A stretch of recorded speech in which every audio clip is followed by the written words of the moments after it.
팥하면 생각나는 음식이 있으신가요? 저는 사람들이 평소에 팥을 많이 안 먹는다고 생각했는데 의외로 팥이 들어간 음식이 많이 있더라고요. 팥에 함유된 강력한 항산화 성분인 안토시아닌이 혈관 내 활성산소를 제거해주기 때문에 혈관 세포 손상을 예방해줄 수가 있기 때문인데요. 또 이 안토시아닌은 혈관 내에 생기는 염증을 줄여서 염증성 질환에도 좋은 효과가 있고요. 그리고 나쁜 콜레스테롤 수치를 줄여주는 효과가 있어서 고지혈증 예방에도 도움이 되며 심장 질환의 위험도 줄이는데 큰 효과가 있습니다. 자, 이렇게 좋은 팥도 드실 때 주의사항이 있는데요. 과하게 많이 드시면 팥의 이뇨작용 때문에 몸에 무리를 줄 수가 있습니다. 그래서 이를 방지할 수 있는 방법을 하나 알려드릴게요.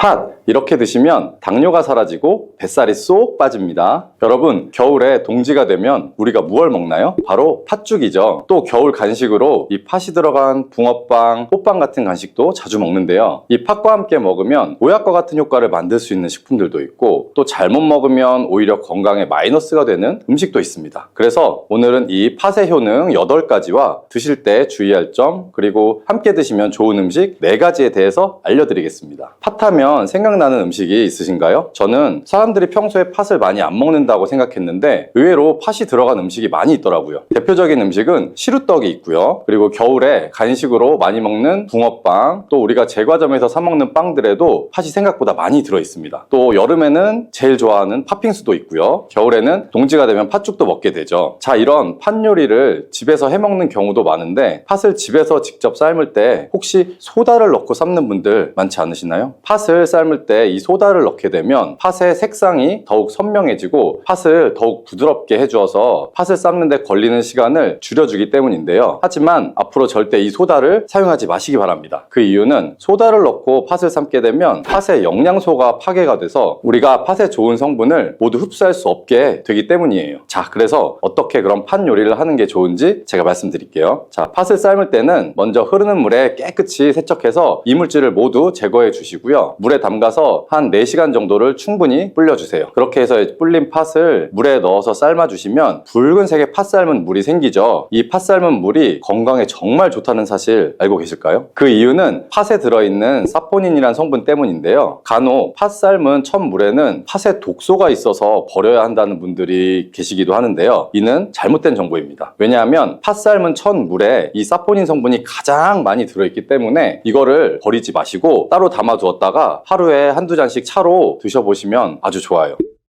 자, 그럼 이제 팥의 효능에 대해서 말씀을 드릴 건데, 자, 첫 번째는 혈관 건강에 많은 도움이 된다는 겁니다. 앞에 말씀드린 팥물은 혈관 청소부라는 별명이 있을 정도로 혈관을 깨끗하게 해주는 효과가 있습니다. 그 이유는 팥에 함유된 강력한 항산화 성분인 안토시아닌이 혈관 내 활성산소를 제거해주기 때문에 혈관 세포 손상을 예방해줄 수가 있기 때문인데요. 또 이 안토시아닌은 혈관 내에 생기는 염증을 줄여서 염증성 질환에도 좋은 효과가 있고요. 그리고 나쁜 콜레스테롤 수치를 줄여주는 효과가 있어서 고지혈증 예방에도 도움이 되며 심장 질환의 위험도 줄이는데 큰 효과가 있습니다. 이뿐 아니라 조선시대 기록에 보면 이 팥물로 세안을 했다는 기록이 있습니다. 팥물로 세안을 하면 피부에 노폐물을 제거하는 데도 좋고 피부를 맑고 건강하게 해준다고 하네요. 비누가 없던 시절에 이 피부 건강을 위해 사용했던 선조들의 지혜가 정말 놀랍지 않나요? 자, 팥의 효과 두 번째는 당뇨병의 개선에 도움을 주는 겁니다. 2014년에 발표된 한 연구에서 팥을 섭취할 때 2형 당뇨병 환자의 혈당 수치와 인슐린 저항성이 개선된다고 도움이 되는 것으로 보고가 됐었습니다. 이 연구에서는 약 4주 동안 매일 팥을 섭취하게 했는데 당뇨 환자들의 공복 혈당 수치가 무려 평균 19.5%가 감소하였고 인슐린 저항성 또한 줄어든 것으로 나타나서 당뇨가 있거나 혹은 당뇨 예방이 필요하신 분들은 꼭 팥을 꾸준히 드셔보시기를 한번 권해드립니다. 자, 그리고 세 번째 팥의 효능은 몸의 부종을 제거하고 다이어트에 도움을 주는 겁니다. 자, 잘 보세요. 다이어트 하시는 분들 많으실 텐데요. TV에서 연예인들이 이 팥으로 다이어트를 해서 효과를 봤다고 했던 적도 있었고요. 한의학 책 중에 본초강목이라는 책에 보면 팥을 오랫동안 먹으면 여위고 마르기 때문에 살찐 사람이 먹는 것이 좋다라는 내용이 나옵니다. 그래서 우리가 밖에 일반 한의원에서 다이어트 처방을 할 때도 이 팥을 쓰는 경우들이 종종 있는데요. 그 이유는 바로 팥에 들어있는 칼륨 때문입니다. 팥에는 쌀의 10배 이상 그리고 바나나의 약 4배 이상의 아주 고함량의 칼륨이 들어있는데요. 이 칼륨이 몸 안에 나트륨 배출을 도와주기 때문에 당뇨 환자들의 신장 부담을 줄일 수가 있고요. 또 혈압 상승을 억제해주는 효과도 있습니다. 또한 이뇨작용이 있기 때문에 이를 통해서 몸의 부종을 줄여줄 수가 있는 거고요. 그래서 우리가 보통 이제 물살이라고 부르는 체질들이 있죠. 좀 잘 부으면서 살이 잘 찌는 분들인데, 이런 분들이 이 다이어트 할 때 이 팥을 이용해 보시면 아주 좋은 효과를 보실 수가 있습니다. 그래서 그에 대한 연구 결과도 있었는데요. 실험쥐에 팥 추출물을 먹여봤습니다. 그랬더니 근육 손실 없이 체지방 함량이 약 30% 정도가 줄었고 몸무게도 37%가 감소했다고 하네요. 뭐 사람과 완전히 똑같을 수는 없겠지만 분명히 팥이 체중 감량에 도움이 된다는 결과라고 볼 수가 있습니다. 자, 그리고 네 번째 팥의 효능은 변비를 개선하는 데 도움을 주는 겁니다. 팥에는 앞에서 말씀드린 사포닌뿐만 아니라 많은 양의 식이섬유가 들어있기 때문인데요. 사과에 비해서 약 10배나 많은 식이섬유가 들어있습니다. 굉장히 많은 양입니다. 그래서 팥을 섭취하게 되면 이 식이섬유가 장 운동을 활발하게 만들어주면서 또 대변도 부드럽게 만들어주고, 그래서 배변 자체가 좀 원활하게 될 수가 있고요. 또한 이 식이섬유는 장에 있는 유익균들에게 풍부한 먹이를 제공해주는 효과가 있는데요. 그래서 장내에 있는 유익균들의 증식에도 직접적으로 효과를 주게 됩니다. 이를 통해서 장의 전반적인 환경을 좋게 바꿔줄 수가 있고, 이것은 몸의 면역력의 향상과도 연결이 되기 때문에 우리가 뭐 요즘에 프로바이오틱스 유산균 제품들 많이 드시는데, 프로바이오틱스를 복용하실 때 이 팥을 함께 드셔보시면 그 효과가 더 커지는 것을 느끼실 수가 있을 겁니다. 자, 다섯 번째 팥의 효능은 탈모 예방에 도움을 주는 겁니다. 우리가 나이가 들게 되면 보통 이제 이 머리숱이 점점 줄어들고 머리가 빠지게 되면서 고민하시는 분들이 정말 많으신데요. 팥과 함께 천연 탈모약이라 불리는 수수를 함께 드셔보시면 이 탈모 예방에 큰 도움이 될 수가 있습니다. 자, 그 이유를 알려드릴게요. 그 이유는 바로 팥과 수수에 들어있는 비오틴이라는 성분 때문인데요. 이 비오틴은 모발의 모공에서 자라는 단계부터 이제 필요하고, 손상된 머릿결이 재생되는 데까지 관여하는 정말 중요한 성분입니다. 건강한 머릿결을 만드는 데 있어서 꼭 필요한 성분이라고 할 수 있고요. 이 비오틴이 만약에 몸속에서 이제 부족해지면 머리카락이 얇아지면서 성장이 잘 안 되게 되고, 또 많이 빠지면서 두피 건강 자체가 떨어지게 됩니다. 그리고 두피가 건조해질 수도 있고요. 가려움증이 생기면서 탈모를 가속화시킬 수가 있는 거죠. 그런데 팥에는 이 비오틴뿐 아니라 모발 성장에 도움이 되는 아미노산 또한 풍부하고, 아까 말씀드린 수수에는 미네랄 성분이 풍부하기 때문에 이 머리카락을 건강하게 유지하는데 아주 직접적으로 도움을 주게 되고요. 또한 팥과 수수에 함유된 항산화 물질들이 머릿결을 상하게 하는 프리라디칼 성분을 중화시켜 줄 수가 있기 때문에 전반적인 머리카락 건강에 큰 도움을 줄 수가 있습니다. 그리고 여섯 번째 팥의 효능은 쌀을 주식으로 하는 우리나라 사람에게 꼭 필요한 탄수화물 소화를 도와주는 것입니다. 이는 팥에 함유되어 있는 비타민 B의 역할 덕분인데요. 이 비타민 B는 탄수화물, 단백질, 지방을 에너지로 변환시켜서 우리 몸에 충전해주는 역할을 합니다. 또한 신경 전달 물질인 뉴로트랜스미터의 합성에 관여해서 이 뇌신경을 건강하게 하는 데에도 도움을 줍니다. 팥을 잘 섭취하시면 뇌를 건강하게 해서 치매 예방에도 일정 부분 효과를 받으실 수가 있는 거죠. 자, 앞에서 팥과 함께 먹으면 좋은 음식이 수수가 나왔었죠. 하나 더 말씀드릴게요. 바로 호박입니다. 호박은 기본적으로 여러 가지 영양 성분들이 풍부하지만 호박에는 비타민 B가 없기 때문에 호박과 팥을 함께 드시면 서로의 부족한 부분을 채워주는 효과가 있고요. 또한 호박에도 소화 기능을 개선해주는 기능이 있어서 팥과 함께 드시면 그 시너지 효과가 생기게 됩니다. 그리고 팥처럼 호박에도 이뇨작용이 있는데요. 팥과 호박의 이뇨작용은 과정은 조금 다릅니다. 팥은 몸속의 부종, 노폐물, 독소를 빨아들인 다음에 이것을 배출해주는 이뇨작용을 하고요. 호박은 신장에서 만들어지는 호르몬의 분비를 억제해서 이뇨작용을 촉진하게 되는데, 이렇게 되면 신장에 과다하게 축적되는 수분을 배출하는 역할을 해줄 수가 있기 때문에 더 도움이 될 수가 있습니다.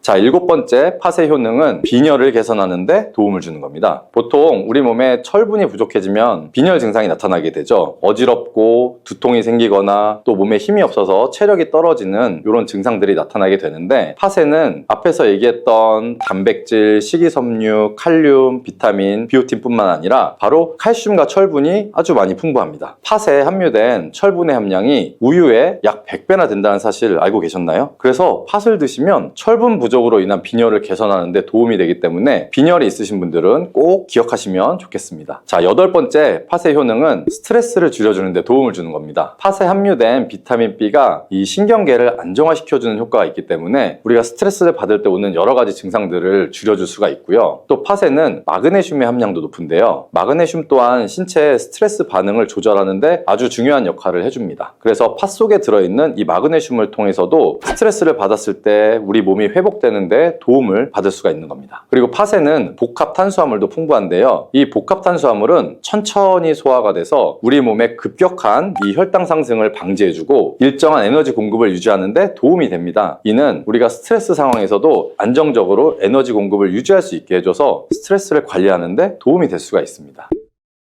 자, 이렇게 좋은 팥도 드실 때 주의사항이 있는데요. 과하게 많이 드시면 팥의 이뇨작용 때문에 몸에 무리를 줄 수가 있습니다. 그래서 이를 방지할 수 있는 방법을 하나 알려드릴게요. 바로 찹쌀과 함께 드시는 겁니다. 팥죽을 끓일 때 찹쌀을 넣어서 함께 죽을 만드는 경우도 있고 또 이 쫄깃한 찹쌀로 경단이나 새알을 만들어서 넣어 먹는 경우도 있죠. 이 선조들의 지혜가 참 정말 놀라운데요. 이렇게 찹쌀과 팥을 함께 드시면 팥 때문에 몸 안의 수분이 과하게 빠져나가는 것을 이 찹쌀이 막아주는 효과가 있어 문제가 생기지 않게 도와주는 겁니다. 다만 팥은 좀 찬 성질이 있기 때문에 장이 좋지 않은 분들이 이 팥물을 많이 드시거나 하면 소화불량, 복부팽만, 복부의 통증을 일으킬 수가 있기 때문에 주의하시면서 조금씩 드셔보시는 게 좋고요. 이런 점이 혹시 불편하거나 하신 경우에는 바로 생강이랑 함께 드셔보시면 이 불편함을 줄여줄 수가 있습니다. 왜냐하면 생강은 따뜻한 기운이 있기 때문에 이 생강의 따뜻함이 팥의 차가운 기운을 중화시켜서 장에 무리를 덜 주게 되고요. 또 팥에는 항암 효과가 뛰어난 안토시아닌이 많이 들어있는데 이 생강의 매운맛을 내는 진저롤과 쇼가올 성분이 몸속의 발암물질을 제거해주는 효과가 있습니다. 그리고 생강을 드실 때 이것을 쪄서 말려서 드시면 이런 효과가 약 10배 정도 증가하게 된다고 하니까 꼭 기억하시면 좋겠습니다. 양배추, 사과, 당근 이 주스도 정말 많이 갈아 먹어요. 이 세 가지를 함께 갈아 드시면 정말 좋은 장수식품이 돼요. 당근은 혈액 생성을 촉진시키고 혈액순환을 원활하게 해서 눈 건강을 좋게 하는 효능이 있고, 사과는 피로를 회복시키고 기관지를 촉촉하게 해서 천식을 예방시키는 효과도 있잖아요, 배처럼. 또 세 가지 모두 식이섬유가 풍부해서 장 건강에 정말 좋은데 장 운동을 촉진하고 변을 묽게 해서 배변 활동에 도움을 주게 되죠. 이 세 가지를 함께 드시면 이런 효능들이 극대화돼서 정말 보약이나 다름없는 음식이 되죠. 그런데 생으로 드시라니까 혹시 농약이 걱정되시기도 하죠. 오늘 영상에서는 양배추가 농약 범벅이라는 소문이 있는데 정말 양배추가 농약 범벅인지 재배 과정을 한번 살펴보면서 알아볼게요. 양배추를 키울 때 농약을 많이 치는 거는 사실이에요. 여러분, 요즘 많이 드시는 양배추는 과연 어떻게 드시고 계신가요? 양배추가 건강에 좋다는 사실은 다들 알고 계시죠? 양배추는 특히 이 위 건강에 좋은 대표적인 채소로 알려져 있는데 이 양배추를 이용한 위장약이 많이 만들어지는 만큼 위장에 좋은 영양소가 많이 함유되어 있어요. 양배추는 위장뿐 아니라 여러 가지 몸에 좋은 효능이 있는 풍부한 성분들이 함유가 되어 있는데, 근데 이런 양배추도 잘못 드시면 오히려 건강에 독이 될 수 있다는 사실 알고 계신가요? 먼저 양배추의 부작용과 양배추의 효능 세 가지, 그리고 양배추와 함께 먹으면 보약이 되는 음식과 먹는 방법까지 양배추에 대한 모든 것을 알려드릴게요. 이 양배추에는 칼륨, 칼슘, 비타민 C, 비타민 U, 식이섬유 정말 많은 성분을 함유하고 있죠. 근데 비타민 C는 들어봤는데 비타민 U? 이건 뭘까요? 사실 비타민 U는 비타민은 아니에요.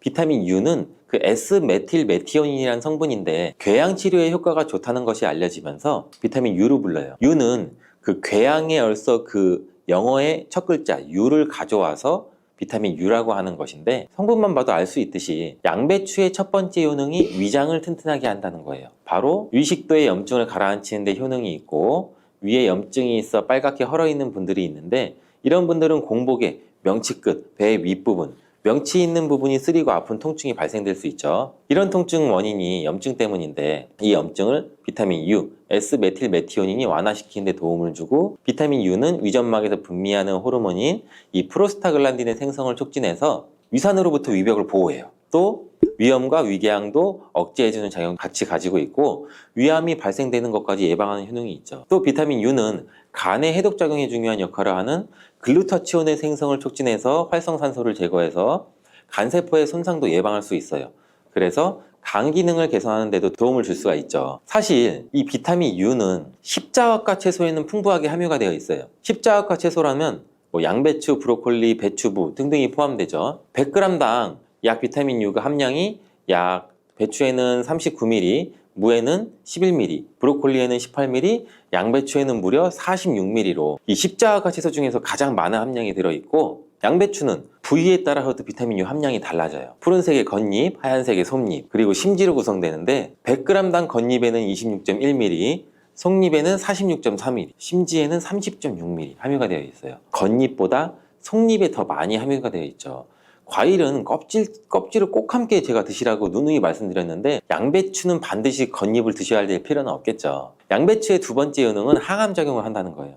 그리고 양배추에는 항암작용이 뛰어난 글루코시놀레이트라는 성분이 풍부한데, 이 성분은 그 미로시나아제라는 효소에 의해서 설포라판과 인돌3카비놀이라는 성분으로 전환이 돼요. 이 인돌3카비놀은 호르몬의 균형을 조절해주는 효능이 있는데, 특히 에스트로겐 대사에 영향을 미쳐서 호르몬 균형을 조절하는 데 중요한 역할을 해요. 그래서 여성 호르몬 관련 건강 문제에 도움을 줄 수가 있죠. 또한 유방암이나 자궁경부암 발생을 억제하는 기능도 하고, 미국 미시건 주립 연구팀에서 발표를 한 적이 있어요. 실제로 양배추를 일주일에 3회 이상 섭취한 여성들이 일주일에 1회만 섭취한 여성에 비해서 유방암 발생률이 약 72%나 낮은 것으로 보고했고, 또한 글루코시놀레이트는 백혈구와 면역 단백질인 사이코카인 조율 능력이 굉장히 뛰어나서 방광암이나 유방암, 간암 등의 강력한 항암 효과를 보이는 것으로 알려져 있어요. 양배추의 세 번째 효능은 정말 중요한 효능인데, 바로 몸에 진액을 보충해주는 효능이에요. 몸에 진액이 부족하면 아무리 좋은 약을 드셔도 효과를 못 봐요. 온몸 구석구석 질병에 걸릴 가능성이 높아져요. 이 몸의 진액이라고 하면 혈액이나 림프액, 조직액, 음식물 섭취 시 흡수되는 영양물질, 몸 안에 조직에서 분비되는 점액질, 호르몬, 우리 몸의 모든 생명을 유지하기 위해서 필요한 모든 체액이 바로 진액이에요. 몸 안에 수분 같은 것들은 전부 다 진액이라고 보시면 되는데, 이 진액이 몸에 부족하면 여러 증상이 나타나요. 손발도 차고, 저린 경우에 혈액순환이 잘 되지 않아 그런 증상이 나타나게 되고, 혈액순환이 문제가 바로고 혈액순환에 진액이 부족해서 그런 증상이 나타나는 경우도 굉장히 많고, 또 이 수분이 충분해야 손발 끝까지 혈액순환이 원활하게 될 수가 있는 건데, 기관지에 진액이 부족하게 되면 또 당연히 기관지도 건조해지고, 그렇게 되면 외부에서 먼지 같은 이물질이 들어오면 기관지는 다이렉트로 자극을 강하게 느껴 기침이 나고 칼칼하고 목소리도 잘 나지 않은 현상도 나오고, 위에 진액이 부족하면 위장의 조직들이 수축되는 현상으로 또 위축적 위험도 나타날 수가 있고, 심장의 진액이 부족하면 심장에 열이 오르고 심장박동도 빨라질 수 있고, 나이가 들면 또 관절이 점점 뻣뻣해지고 입도 바짝바짝 마르는 증상도 많이 나타나고 있고, 그리고 또 목, 어깨 등의 근육이 뭉쳐 통증이 나타나는 이유도 몸 안에 진액, 수분이 부족하기 때문이고, 굉장히 다양해요. 진액이 부족해서 나타나는 현상들은. 근데 수분이 부족하면 우리는 물을 마시면 해결되지 않을까? 물론 물을 마시면 몸에 대부분 수분이 보충되긴 하지만 대부분 소변이 빠져나가게 되죠. 소변으로. 마신 물이 몸속 구석구석 스며들게 돼서 몸에 진액을 보해주려면 물만 마셔서는 절대 해결이 되지 않아요. 물이 우리 몸에 들어왔을 때 몸속에 잡아들 수 있는 힘이 부족한데, 이런 역할을 하는 것이 양배추예요. 양배추는 몸의 진액 보충을 위해 한의학에서 많이 처방하기도 하는데, 이 진액을 채우고 뇌를 보호하는 뇌수와 뼛속의 골수를 채워주는 역할도 같이 하는 것으로 알려져 있어요. 이렇게 좋은 양배추도 잘못 드시면 부작용이 발생할 수가 있는데, 양배추를 드실 때 주의하셔야 하는 분들 4가지 유형에 대해 알려드릴게요. 첫 번째는 과민성 대장증후군이 있으신 분들이에요. 양배추에 함유된 특정 당분이 가스를 생성하게 되는데, 이 과민성 대장증후군이 있는 분들이 양배추를 드시면 장이 팽창되고 복부팽란이 일어나서 설사를 유발하게 될 수도 있어요. 두 번째는 이 위축성 위염, 장상피 화생이 있는 분들이에요. 위장 점막이 위축되어 있고 변성이 심한 경우인데, 이런 분들은 양배추가 몸에 잘 맞지 않을 수가 있어요. 이런 분들이 양배추를 드시면 오히려 속쓰림이 심해질 수가 있는데, 공복 속쓰림에는 양배추가 도움이 될 수 있지만, 식후에 속쓰림이 있으신 분들이라면 또 위장 점막에 문제가 있을 가능성이 있으니 양배추를 적당히 드시길 바라고, 세 번째는 갑상선 기능이 저하된 분이에요. 이런 분들은 양배추를 드실 때 절대 생으로 드시지 마시고 살짝 쪄서 드시길 바래요. 그렇다고 양을 많이 드시면 안 되고, 한 번에 드실 때 약 150g 정도로 일주일에 한두 번 정도만 드시기를 추천드려요. 왜냐면 이 양배추에는 고이트로젠이라는 성분이 많이 포함되어 있는데, 이 성분은 갑상선의 기능을 방해하게 돼요. 양배추를 지속적으로 드시면 갑상선 문제를 유발할 수도 있죠. 근데 이 고이트로젠에 열을 가하면 이 성분이 비활성화가 되기 때문에 쪄서 드시라는 거예요. 다만 갑상선에 문제가 전혀 없는 분들이라면 양배추를 생으로 조금씩 드시는 것도 괜찮죠. 양배추에는 이 설포라판이라는 성분이 있는데 이 성분은 강력한 항암이나 항산화 작용을 하는 좋은 성분인데 양배추에 열을 가하게 되면 이 성분은 다 사라져요. 그러니 갑상선에 문제가 없으신 분들은 양배추를 그냥 생으로 드셔서 양배추의 좋은 효능을 통해 건강을 챙기시길 바래요. 네 번째는 고혈압이나 뇌경색 등의 문제로 이 아스피린과 같은 혈전 용해제 같은 약을 복용하시는 분들인데, 왜냐면 양배추에는 비타민 K라는 성분이 들어있는데 비타민 K는 지혈작용을 하는 기능이 있어요. 이 지혈작용이 뭘까요?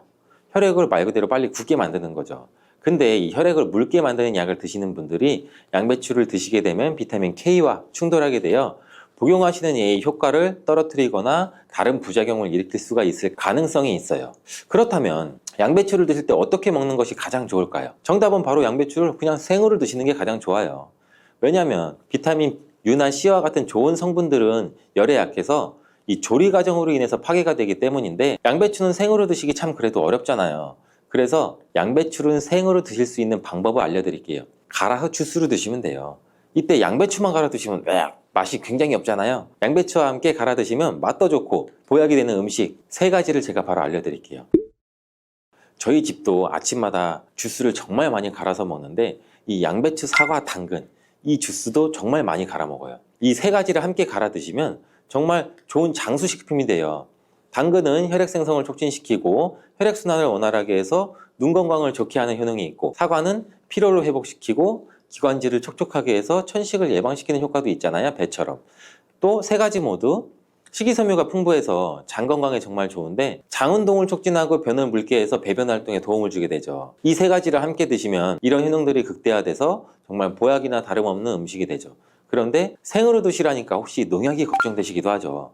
오늘 영상에서는 양배추가 농약 범벅이라는 소문이 있는데 정말 양배추가 농약 범벅인지 재배 과정을 한번 살펴보면서 알아볼게요. 양배추를 키울 때 농약을 많이 치는 것은 사실이에요. 지금 보고 계신 것이 약 40일 정도 된 양배추예요. 모공이 되는 사이즈죠. 이때부터 농약을 많이 치게 돼요. 다음으로 60일 정도 된 양배추이고, 이때도 우리가 알고 있는 양배추의 모양은 아니죠. 아직 더 많이 자라야 돼요. 다음은 100일 정도 재배된 양배추예요. 입이 생각보다 크죠. 양배추의 모양은 보통 동그라니 공처럼 생겼는데 이것은 꼭 다른 채소처럼 생겼어요. 120일 정도 되면 이렇게 자라는데, 가운데 보이시나요? 가운데 동그랗게 생긴 거 있죠. 이것은 결구라고 하는데 공처럼 생겼다고 해서 결구예요. 이것이 결국 우리가 먹는 양배추인데 이 결구를 겹겹이 싸고 있는 잎이 있기 때문에 농약을 아무리 많이 쳐도 우리가 먹는 양배추에는 농약이 많이 닿질 않아요. 농약뿐 아니라 다른 이물질도 많이 묻지 않는데 양배추에 농약을 많이 쓰는 건 맞지만 보시다시피 농약이 묻은 잎은 다 제거하고 결국 결구만 유통되기 때문에 양배추의 농약은 많이 묻어있지 않아요. 그뿐 아니라 결구가 생길 때쯤이면 벌레가 거의 없기 때문에 농약도 더 이상 치지 않는다고 해요. 이렇게 결구가 생기고 20일 정도 더 키우면 우리가 먹는 양배추 크기가 되는데, 이때 양배추를 수확해서 겉에 농약 묻은 잎은 다 잘라내고 깨끗한 결구만 유통이 되는 거죠. 이제 조금이나마 안심하고 양배추를 드셔도 되겠죠. 혹시나 그래도 걱정되신다면 농약은 수용성 성분이기 때문에 양배추를 물에 5분 정도 담가 두었다가 흐르는 물에 씻으면 농약을 제거할 수 있으니 걱정하지 말고 드셔도 돼요. 특히 여성분은 또 폐경기를 겪으면서 에스트로겐 수치가 감소하기도 해요. 이 호르몬의 변화는 체내 지방 축적에 또 영향을 미치기도 하는데, 이 에스트로겐 수치가 감소하면 지방이 주로 복부에 많이 쌓이게 되고 이로 인해서 복부 비만이 더욱 두드러지게 돼요. 복부에 쌓인 내장 지방은 심장과 혈관에 더 부담을 많이 줘서 이 내장 지방은 혈압도 같이 높일 수가 있고 콜레스테롤 수치도 증가시킬 수가 있고, 또 이로 인해서 결국 심장병, 고지혈증, 뇌졸중 이렇게 심각한 질병으로도 이어질 수가 있겠죠. 그럼 중년의 뱃살을 빼기 위해서는 어떤 식습관을 가져야 할까 한번 같이 알아볼게요. 건강한 습관이 항상 나를 만든다. 건강한 삶을 원하시면 지금 바로 구독을 눌러주세요. 만보 걷기 대신에 이것을 하세요. 뱃살이나 내장지방이 쑥 빠집니다. 혹시 뱃살이 고민이신 분 있으신가요? 굉장히 많으실 텐데, 물론 저도 그렇고요. 이 젊었을 적에는 이 개미허리로 불리기도 했는데 지금은 그때와 많이 또 달라지신 분도 계시죠. 아, 소싯적에 내가 이랬는데 이러면서, 혹은 배가 풍선처럼 점점 커지는 것 같아서 내심 걱정이 있으신 분들도 많으실 거예요. 오늘은 중년의 뱃살에 대해 이야기해 보려고 해요. 나이가 들수록 이상하게 체중이 쉽게 늘고 되고 특히 뱃살이 늘어나면서 고민이 되는데 왜 중년층에서는 뱃살이 그렇게 잘 빠지지 않는지, 그리고 그 뱃살이 우리 건강에 어떤 영향을 미치는지 알아보고 이를 어떻게 효과적으로 빼는지에 대해서도 제가 구체적으로 방법을 알려드릴게요. 그럼 바로 시작해 볼까요?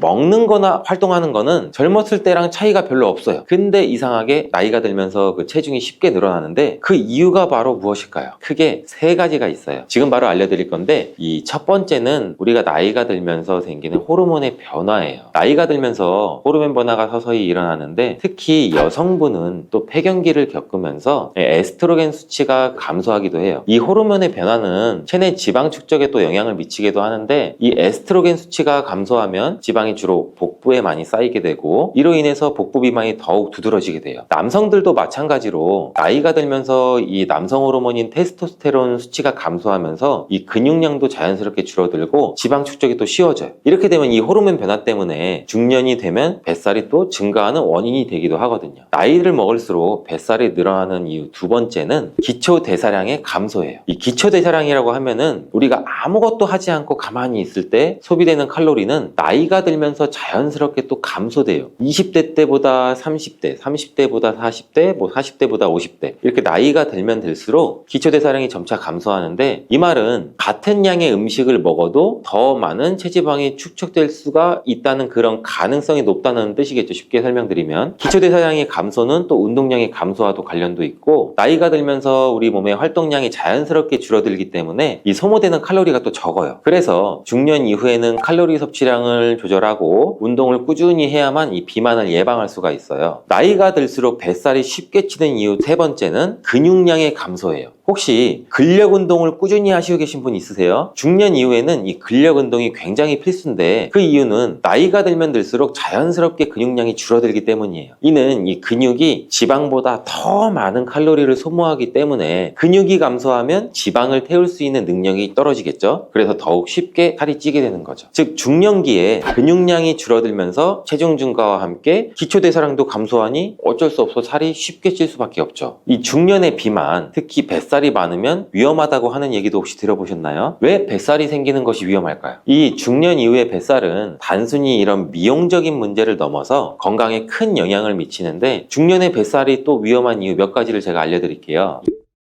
첫 번째는 심혈관 질환의 위험이에요. 중년의 뱃살은 심혈관 질환과 굉장히 밀접한 관련이 있다고 하는데 복부에 쌓인 내장 지방은 심장과 혈관에 더 부담을 많이 줘서 이 내장 지방은 혈압도 같이 높일 수가 있고 콜레스테롤 수치도 증가시킬 수가 있고 또 이로 인해서 결국 심장병, 고지혈증, 뇌졸중 이렇게 심각한 질병으로도 이어질 수가 있겠죠. 특히 이 뱃살이 많을수록 혈액순환에 문제가 생길 수도 있고 이 심장 질환의 위험률도 증가된다는 것 잊지 마세요. 두 번째 이유는 대사증후군의 발병률 증가입니다. 혹시 대사증후군이라는 말 들어보셨나요? 이 대사증후군은 일반 대사질환과는 조금은 달라요. 이 대사질환은 우리 몸의 대사 과정에 이상이 생겨서 나타나게 되는 건데 대표적으로 인슐린 분비의 영향, 요산 수치 영향 이런 것처럼 도혈당이나 통풍 그리고 갑상선 호르몬, 갑상선 질환 이런 게 있는데 어느 대사 경로에 이상이 생기냐에 따라서 그 종류가 다르게 나타나거든요. 근데 대사증후군은 여러 가지 우리 몸에 그 신진대사와 관련된 질환이 동반되는 건데 혈압이나 당뇨와 같은 복부 비만과 동시에 나타나게 되는 상태를 말해요. 중년기에 접어들면 이 복부 비만이 대사증후군의 원인 중 하나로 작용을 하는데 이 대사증후군은 심장질환, 혈압, 혈당 그리고 뇌졸중 이러한 질병을 유발시키는 매우 큰 위험 요소인데 그래서 중년의 뱃살을 관리하는 것은 단순히 우리가 몸매를 유지하기 위해서 이렇듯 미용을 넘어서 전체적인 우리 몸 건강을 지키는데 매우 중요해요. 세 번째 이유는 당뇨병 발병률 증가예요. 이 복부 비만과 당뇨병이 연관이 있다는 것 혹시 알고 계셨나요? 이 복부 비만은 인슐린 저항성을 증가시켜 당뇨병의 발병 위험을 높여요. 내장지방이 과도하게 축적되면 이 내장지방 안에서 여러 물질들을 분비하는데 이 물질들이 인슐린을 또 방해해요. 인슐린 호르몬이 제대로 작동하지 않고 또 이게 혈당 수치가 높아지고 결국 당뇨병도 유발할 수가 있는데 이건 실제 연구에 따르면 실험도 진행을 유행을 했었는데 복부 지방을 줄이는 것이 인슐린에 대한 민감도를 개선시키고 당뇨병의 예방과 관리에 매우 중요한 역할을 하는데 특히 중년은 당뇨병에 걸리기 쉬운 나이대므로 뱃살 관리가 중요한 시기입니다. 이렇게 위험한 질병에 걸리지 않도록 뱃살 관리는 필수인데요. 그럼 중년의 뱃살을 빼기 위해서는 어떤 식습관을 가져야 할까 한번 같이 알아볼게요.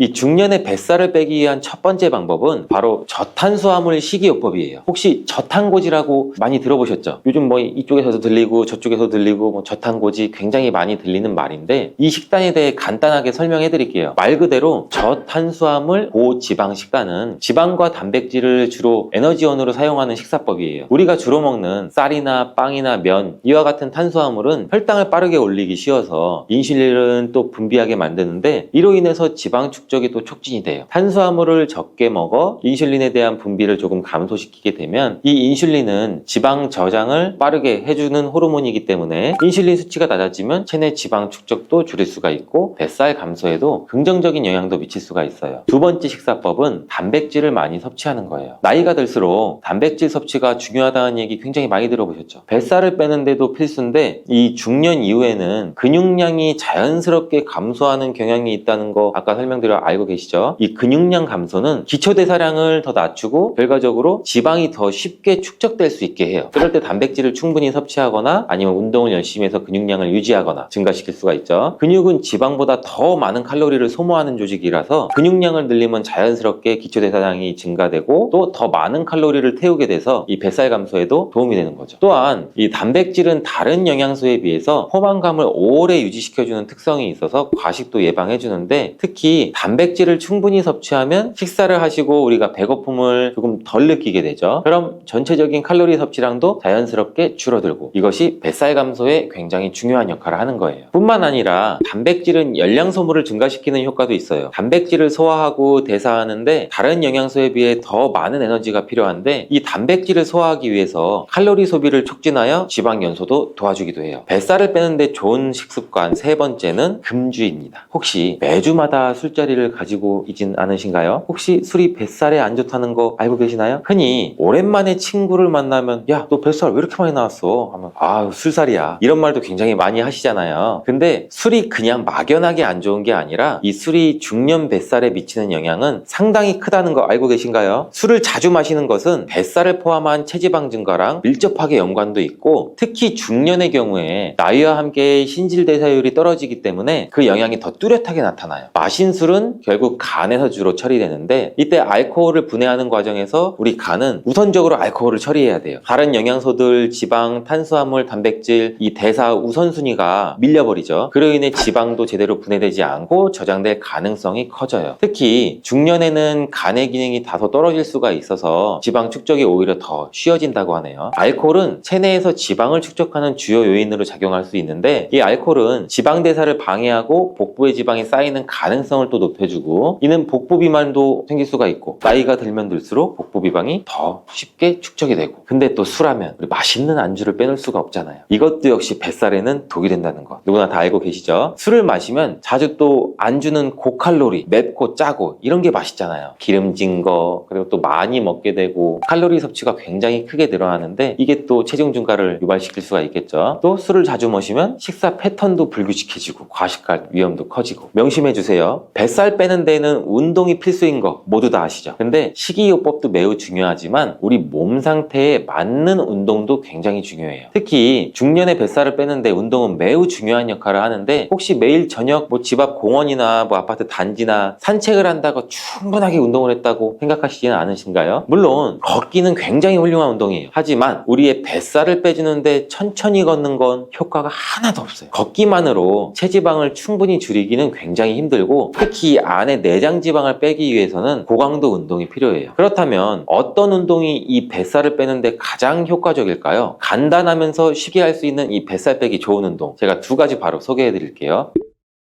첫 번째 운동은 고강도 인터벌 트레이닝이라고 해요. 이름이 굉장히 또 거창하죠. 생소하신 분들도 많은데 이거는 쉽게 말해서 짧은 시간 안에 강도가 높은 운동과 낮은 운동이 번갈아서 하는 방식이에요. 예를 들어서 달리기나 자전거, 점핑잭 이런 거를 20초에서 40초간 매우 높은 강도로 운동하고 한 15초 정도는 낮은 강도로 서서히 운동하고, 달리기로 예를 들면은 한 30초 동안은 전력 질주를 엄청 빠르게 하고 15초 동안은 숨을 고르면서 천천히 걷고 다시 30초 빠르게 뛰고, 이런 식으로 이렇게 반복해서 운동을 하시면은 이 애프터번 효과로 인해서 운동이 끝나도 계속 지방을 태울 수 있다고 해요. 또한 이런 고강도 운동을 일주일에 3, 4회 정도만 해도 충분히 빠르게 체지방을 태울 수 있다고 해요. 그리고 걸을 때도 어느 정도 빠른 걸음, 경보같이 빨리 걸으면서 땀이 쭉 날 정도로 한 4, 50분 정도 하면은 그것 또한 내장 지방이나 복부 비만도 예방할 수 있는 운동이라고 합니다. 두 번째 운동은 스토머크 베큐um 운동입니다. 말도 굉장히 힘들고 어렵고 처음 들어보시는 분들 굉장히 많으실 거예요. 이 스토머크 베큐um 운동은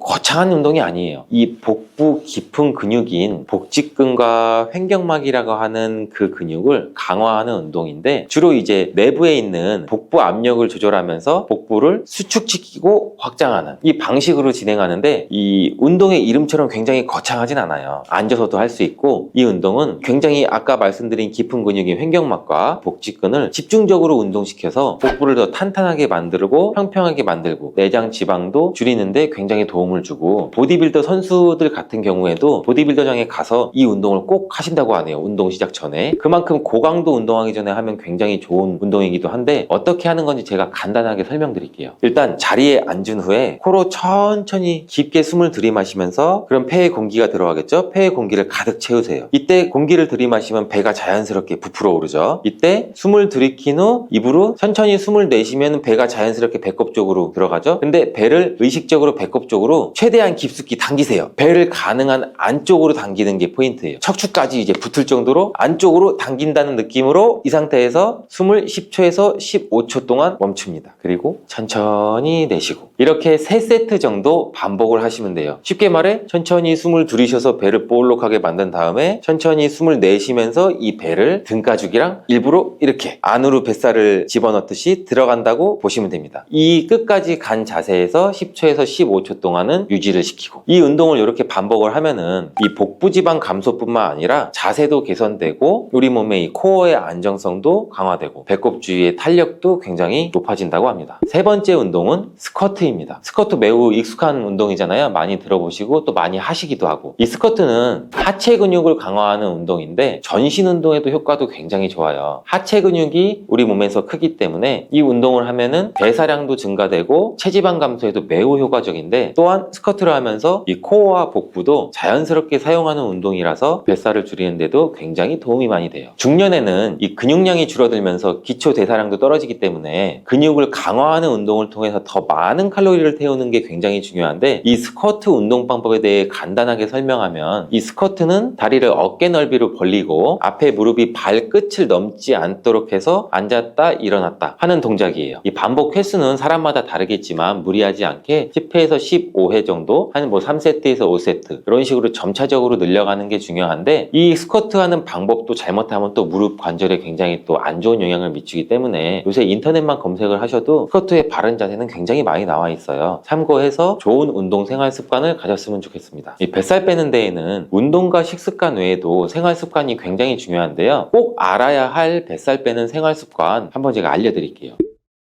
이 첫 번째는 충분한 수면입니다. 미녀는 잠꾸러기야 라는 말은 많이 들어보셨죠? 그냥 하는 얘기가 아니에요. 수면은 비만하고도 굉장히 밀접한 관계가 있어요. 수면 부족은 뱃살을 포함한 체지방 증가를 촉진시킬 수 있는 여러 생리적이고 호르몬적인 메커니즘을 가지고 있는데, 이 수면 부족은 두 가지 주요 호르몬인 그렐린과 렙틴에 영향을 미쳐요. 그렐린이라는 호르몬은 우리 식욕을 자극하는 호르몬이고, 렙틴이라는 호르몬은 포만감을 느끼게 해주는 호르몬이에요. 수면이 부족한 부족하면 그렐린의 수치는 높아지고 렙틴의 수치는 오히려 더 낮아져요. 그래서 더 많은 음식을 섭취할 수 있게 되는데, 중년에는 이미 체중 증가와 관련된 호르몬 변화가 있기 때문에 이 수면 부족은 뱃살 축적을 가속화도 할 수 있게 되는 거죠. 또한 이러한 수면 부족은 인슐린 저항성도 높여줘서 우리 체내에서 혈당을 효율적으로 처리하지 못하게 만들어요. 이로 인해서 결국 혈당이 높아지면 인슐린 분비도 늘어나고 이 여분의 에너지는 지방으로 축적되고 복부 지방이 가장 많이 증가할 수가 있어요. 수면 부족은 스트레스 호르몬인 코르티솔의 수치를 증가시킬 수 있다는 거 아셨나요? 이 코르티솔은 지방 저장을 촉진하는 호르몬으로 특히 배 주변에 지방이 쌓이게 만드는데, 중년에는 이 호르몬 수치가 자연스럽게 높아지기 때문에 수면 부족이 더 큰 영향을 미칠 수가 있어요. 특히 깊은 수면인 렘 수면 동안에는 체내에서 신진대사가 활발히 또 이루어지고 지방 연소가 또 촉진이 또 되고, 반면에 수면이 야거나 짧으면 우리 몸의 지방 대사가 제대로 이루어지지 않아서 뱃살이 더 쉽게 증가할 수도 있습니다. 두 번째는 스트레스 관리인데, 스트레스는 만병의 근원이라고 많이들 들어보셨죠? 특히 이 뱃살 부분에서는 매우 맞는 말이에요. 스트레스는 뱃살을 포함한 복부 비만을 촉진하는 주요 원인 중 하나라는 거 알고 놀라신 분들이 있으실 텐데, 이 중년기에는 일상적인 스트레스가 더 많아지는데 이 스트레스가 체중 증가에도 크게 영향을 미쳐요. 스트레스는 코르티솔이라는 호르몬을 분비하게 만드는데, 이 코르티솔은 스트레스 호르몬이라고 불리면서 스트레스를 받으면 자연스럽게 이 호르몬이 증가해서 체내 지방 축적을 촉진도 해요. 특히 복부 지방에 영향을 미치는 경향이 있어서 스트레스가 우리가 지속이 되면 뱃살이 늘어날 수 있고 또 스트레스성 폭식도 유발할 수가 있죠. 스트레스 받으시면 맵고 달고 자극적인 음식 생각나시는 분 굉장히 많으시죠. 스트레스는 이렇게 감정적인 상태에서 불규칙한 식사를 유도하기 때문에 특히 중년은 감정적인 스트레스가 많을 수가 있는데, 이로 인해 과식이나 음주가 자주 일어나면 뱃살이 더 늘어날 수 있다는 거 잊지 마세요. 뱃살 빠지는데 좋은 습관 세 번째는 물 많이 마시기. 물은 대사작용도 촉진하고 우리 몸에 독소를 배출해 주는데, 또한 식사 전에 물을 마시면 과식도 예방할 수 있어요. 최소에 여러분들은 하루에 몇 잔 정도 물을 마시나요? 하루에는 최소 8잔 이상의 물을 마셔야 한다라고 들어보신 분도 있으시죠? 이렇게 수분 섭취는 체중 관리와 건강에 굉장히 중요한 역할을 하는데, 충분한 수분은 신진대사를 원활하게 하고 또 지방 연소도 촉진하는 데 도움이 굉장히 많이 돼요. 반면에 탈수 상태에서는 신진대사가 느려지고 체내 노폐물도 제대로 배출되지 않아서 부종이나 체지방 증가라도 이어질 수가 있는데, 적절한 수분 섭취는 뱃살을 포함한 체지방 축적을 예방하는 데도 도움이 돼요. 특히 중년에는 갈증을 잘 느끼지 못할 수가 있어요. 물을 자주 마셔주시는 것이 중요합니다. 또한 물은 지방이 제대로 연소되는 데에도 도움을 줘서 뱃살은 빼는 데에도 도움을 줄 수가 있습니다.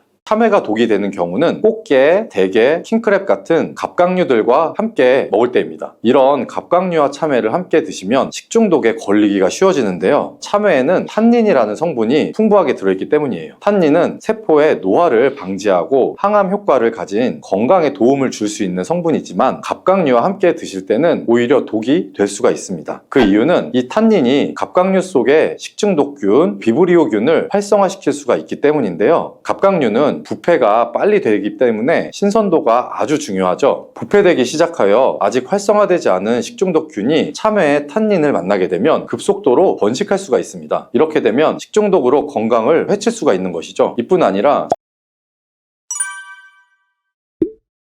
참외는 장수를 기원하는 과일로 여겨져 왔습니다. 동의보감에도 참외는 열을 내리고 황달과 이뇨작용에 뛰어난 효능이 있는 것으로 기록되어 있습니다. 하지만 이런 참외도 잘못 드시면 오히려 건강을 해치는 독이 될 수도 있다는 사실 알고 계신가요? 영상을 통해 참외가 독이 되는 경우와 참외의 효능에는 어떤 것이 있는지, 그리고 참외는 어떻게 무엇과 드시는 것이 우리 몸을 건강하게 하는 보약이 되는지 참외에 대한 모든 것 알려드릴게요. 여름에 대표적인 과일 중 하나가 참외죠. 하지만 요즘은 하우스 재배가 많아지면서 이른 봄부터도 참외를 즐길 수가 있죠. 계절 과일의 경계가 모호해지고 있는 시대죠. 그래도 제철 과일을 먹어야 하는 이유가 있습니다. 참외는 6월에 수확한 것을 먹는 것이 가장 좋다고 합니다. 왜냐하면 6월에 수확한 것이 영양 성분 함량이 높고 품질이 좋다는 연구 결과가 있기 때문인데요. 측정 결과 폴리페놀과 플라보노이드의 함량이 6월에 수확한 경우 가장 높았고, 7월 이후에는 영양 성분의 함량이 급격히 감소했다고 합니다. 딱 지금 드셔야겠죠.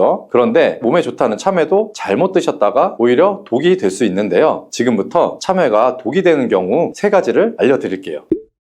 첫 번째는 참외 씨를 먹으면 안 된다는 이야기 많이 들어보셨죠? 사실 이 이야기는 반은 맞고 반은 틀린 말입니다. 참외 씨는 건강에 좋은 성분이 풍부하게 들어 있습니다. 참외 씨의 하얀 실이 뭉쳐진 부분인 태자에는 비타민 C가 많이 들어 있고요. 비타민 C는 대표적인 항산화 성분으로 면역 기능을 향상시키고 신진대사를 활성화하는 역할을 해주며 참외의 이뇨작용을 촉진해주기도 합니다. 특히 태자에는 과육보다 엽산 함량이 매우 높은데요. 엽산은 임산부가 꼭 챙겨 먹어야 하는 영양제로 잘 알려져 있죠. 사실 엽산은 임산부뿐만 아니라 나이가 들어가는 50대 이후에 꼭 챙겨야 하는 필수 영양 성분입니다. 엽산은 세포의 성장과 DNA 유전자 합성, 특히 뇌의 신경 전달 물질인 노르아드레날린의 분비를 돕기 때문입니다. 이는 태아의 뇌와 척추를 형성하는데 매우 중요한 작용이고요. 엽산이 부족하면 어지럼증, 현기증 등의 증상이 심해지고 방치하면 우울증의 원인이 될 수도 있습니다. 이런 엽산은 부족해도 문제지만 과잉 섭취 역시 다른 문제를 일으킬 수가 있습니다. 특히 신장이 약한 분들은 조심하셔야 하는데요. 나이가 들면서 당뇨와 고혈압 같은 대사증후군이 신장을 약하게 만드는데 엽산이 신장에 부담을 줄 수가 있습니다. 또한 참외에 많은 칼륨이 신장에 무리를 줄 수도 있고요. 따라서 신장이 약하신 분들은 참외의 씨를 드시면 건강을 해치는 독이 될 수도 있는 것이죠. 두 번째, 참외가 독이 되는 경우는 꽃게, 대게, 킹크랩 같은 갑각류들과 함께 먹을 때입니다. 이런 갑각류와 참외를 함께 드시면 식중독에 걸리기가 쉬워지는데요. 참외에는 탄닌이라는 성분이 풍부하게 들어있기 때문이에요. 탄닌은 세포의 노화를 방지하고 항암 효과를 가진 건강에 도움을 줄 수 있는 성분이지만 갑각류와 함께 드실 때는 오히려 독이 될 수가 있습니다. 그 이유는 이 탄닌이 갑각류 속의 식중독균, 비브리오균을 활성화시킬 수가 있기 때문인데요. 갑각류는 부패가 빨리 되기 때문에 신선도가 아주 중요하죠. 부패되기 시작하여 아직 활성화되지 않은 식중독균이 참외의 탄닌을 만나게 되면 급속도로 번식할 수가 있습니다. 이렇게 되면 식중독으로 건강을 해칠 수가 있는 것이죠. 이뿐 아니라 참외는 한의학에서 찬 성질을 가진 음식으로 분류를 하는데 갑각류도 마찬가지입니다. 이 둘을 함께 드시면 소화기관에 무리를 줄 수가 있고요. 꽃게나 대게 같은 갑각류를 드시고 후식으로는 참외를 드시지 말고 살균 작용과 해독 작용에 좋은 생강차 같은 것을 드시는 것이 좋겠습니다. 세 번째, 참외가 독이 되는 경우는 땅콩 같은 견과류와 함께 드실 때인데요. 참외를 견과류와 함께 드시게 되면 복통이나 위경련을 일으킬 수가 있고 심하면 어지러움증을 유발할 수가 있어서 섭취에 주의를 하셔야 합니다. 날이 더워지면서 차갑고 수분 함유량이 많은 음식을 많이 먹게 되는데요. 이때 참외와 견과류, 특히 땅콩을 함께 드시는 것을 피하셔야 합니다. 그 이유는 땅콩은 절반 이상이 지방으로 이루어진 고지방 식품으로 그 지방의 90% 정도는 뇌 건강에 좋은 불포화 지방산이지만 차가운 음식과 함께 먹으면 오히려 해가 될 수가 있습니다. 기름진 음식을 식히게 되면 표면에 굳은 기름기가 뜨게 되는 거 보셨죠? 이 현상이 우리 위 속에서도 똑같이 일어날 수가 있는데요. 땅콩의 기름기가 차가운 성질의 참외와 만나게 되면 기름기가 뜨게 되면서 위는 소화를 하기 위해 더 많은 위산을 분비해야 하고 그로 인해서 위벽에 무리를 줄 수가 있습니다. 따라서 땅콩처럼 기름기가 많은 음식은 차가운 성질의 참외와 함께 먹기보다는 따뜻한 성질의 음식과 함께 드시는 것이 좋겠습니다. 참외 씨에도 기름을 짤 수 있을 만큼 기름 성분이 많아서 소화기관이 약하신 분들이 참외를 씨까지 드시게 되면 소화불량과 복통을 일으킬 수 있다는 거 주의하시기 바랍니다. 여름, 특히 6월이 제철인 참외는 건강에 정말 좋은 효능들도 있는데요. 바로 알려드릴게요.